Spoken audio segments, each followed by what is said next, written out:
Lava அவங்களோட முதல் international ஃபோனை லான்ச் பண்ணியிருக்காங்க.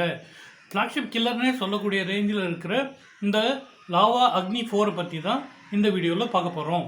இந்த லாவா அக்னி 4 5G மீடியாடெக்கோட டிமென்சிட்டி 8350 ப்ராசஸரில் ஆப்ரேட் ஆகுது. இந்த ப்ராசஸரோட AnTuTu ஸ்கோர் 14 லட்சம் கிட்ட வருது.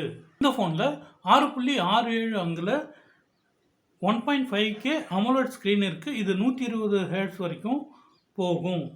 கேமரான்னு பார்க்கும்போது இந்த ஃபோனில் 50 மெகா பிக்சல் ஓஎஸோடு இருக்கிற மெயின் கேமரா இருக்குது. 8 mega pixel ultra wide camera இருக்குது. செல்ஃபிக்கு 50 மெகா பிக்சல் கேமரா கொடுத்துருக்காங்க.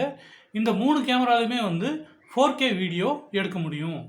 இந்த ஃபோனில் 5000 mAh பேட்டரி இருக்குது. இதை 66 வாட்ஸ் வரைக்கும் சார்ஜ் பண்ண முடியும். லாவோட இந்த ஃபோனில் கூலிங் சேம்பரும் இருக்குது. 4300 மில்லிமீட்டர் ஸ்கொயர் கூலிங் சேம்பர் இருக்கிறதா லாவா சொல்லியிருக்காங்க. அதனால் கேமிங் ஆடும்போது சூடேறது குறைவாக இருக்கிறதுக்கு வாய்ப்பு இருக்குது. லாவா அக்னி 4ல் இன்டிஸ்பிளே ஃபிங்கர் பிரிண்ட் ஸ்கேனர் இருக்குது. IP64 ரேட்டிங் இருக்குது. இது SA NSA அதாவது ரிலையன்ஸ் ஜியோ எல்லா 5Gயும் சப்போர்ட் பண்ணும். இதில் ப்ளூடூத் 5.4 இருக்குது.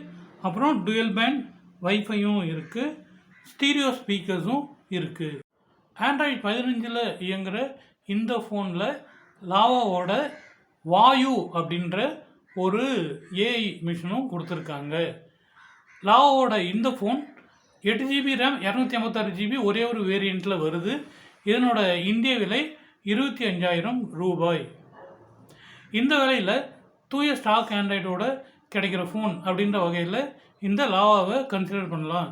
இது யார் யாருக்கெல்லாம் பொருத்தமாக இருக்கும்னா, மாணவர்கள், அப்புறம் நல்ல ஸ்டாக் ஆண்ட்ராய்டு வேணும்னு நினைக்கிறவங்க, அஃபிஷியலாக ஃபோனை பயன்படுத்துகிறவங்க, கேமரா முக்கியம்தான், பட்டு செல்ஃபிலாம் கொஞ்சம் கம்மியாக எடுக்கிறவங்க.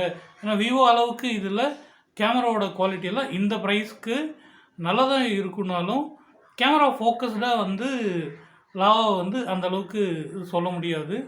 அதனால் இது ஒரு அஃபிஷியல் யூஸ்க்கு பயன்படுத்துகிறவங்க, மாணவர்கள், முதியோர்கள் இவங்களுக்கெல்லாம் இந்த ஃபோன் பொருத்தமானதாக இருக்கும். நான் பாசரவணன். இது மொபைல் அனலிஸ்ட் தமிழ். ஆசைக்கு அறிந்து கொள்வோம், தேவைக்கு வாங்குவோம்.